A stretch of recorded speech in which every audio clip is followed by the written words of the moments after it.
And young people around the world, and especially in this country, are starting to realize that people can have power, that we can have a voice, that when we stand up together, we can shape the kind of world that we want to see.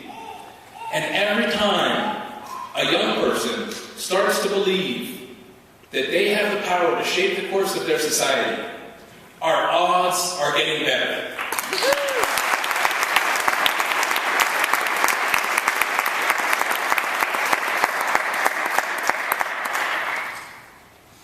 For so long, we've always thought that being realistic was pretty much like being pessimistic. And now we're starting to see that that's not true. And we don't need to be naive in this. We can admit that the threats we face are huge, and that the odds against us are not very good. But everywhere we look, those odds are getting better. And every time we believe in our power, that those odds are getting better. And that's what this weekend is all about. It's about building that organizing capacity to further increase those odds so that we can keep bringing more and more people into this movement and increase those odds. So that we can keep reaching out and spreading the word and telling our story and singing our songs, and the odds will keep getting better. And I think Monday might be our biggest opportunity to do that. Because the world will be watching. A lot of people will be watching. And I think what they're looking to see is how all of you will react when I'm prosecuted, when I'm likely convicted, and when I'm likely sent to prison. Because that will very clearly be an attempt at intimidation. We know it's not an attempt at justice, because if it was, they wouldn't be so scared of me telling the truth to the jury.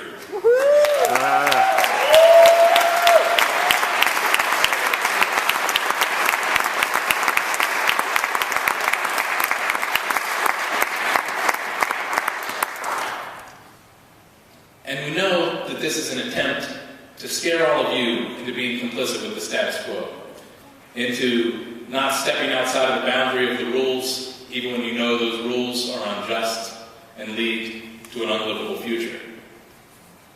And that's really what next week is all about. The world is watching because they want to see if you're going to back down. They want to see if you're going to be committed. They want to see how good our odds really are. Because we know that we might not have the numbers. And we know we certainly don't have the money. But the world is watching to see if we have the commitment. And I think that's what our odds really come down to, is how far we're willing to go. Because we know exactly who our opposition is in this. The people who are profiting from the status quo, the oil industry, the coal industry, the politicians, the lobbyists. And we know what their motivations are. Money. They're making a lot of it from the status quo. So they're operating out of selfish motives. Which means that they're not really going to put themselves on the line. They're not going to make sacrifices because their goal is not about sacrificing for anyone other than themselves. And that's where we have the advantage. We're fighting for something much greater than ourselves. We're fighting for people beyond ourselves. We're fighting for our children. We're fighting for the people we care about. We're fighting for the people we've never met in countries around the world that will suffer the effects of climate change much greater than we will. And so we know that it doesn't necessarily matter what kind of sacrifices we need to make. We are willing to make those sacrifices. And that's our advantage. Our opponents aren't willing to do that. And that's where we can win this battle, with our commitment. When we escalate to the point where sacrifices are needed by one side or the other, the odds for us start looking pretty good. When the world is watching to see which side is really willing to back up their rhetoric with actions, with sacrifice, with risk, the odds for us look pretty good. Because we know that our opponents aren't going to take that step. We know they're not going to cross that line. And so the only question is whether or not we will. And those odds, they're in our hands. That's our decision to make. How good are our odds? We can look around this room, around this summit, around the crowd that we hopefully will see on Monday, and we know that our odds are getting better. We can look around the world at Cairo and Wisconsin and know that our odds are getting better. But when it comes time to take action, we'll find out just how good those odds really are.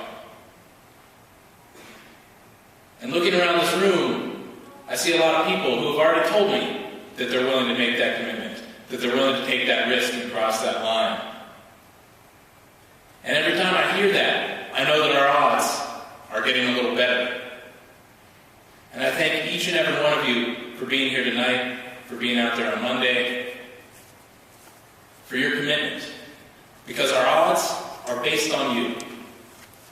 It's because of all of you that our odds are getting better. When I did this action, I didn't really have a whole lot of hope for my future.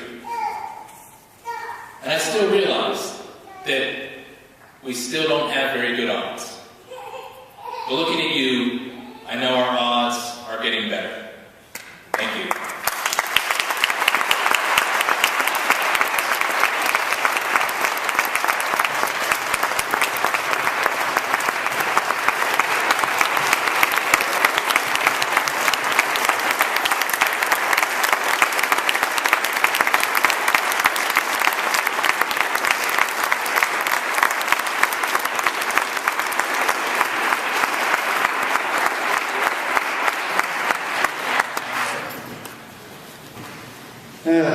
Deep breath time.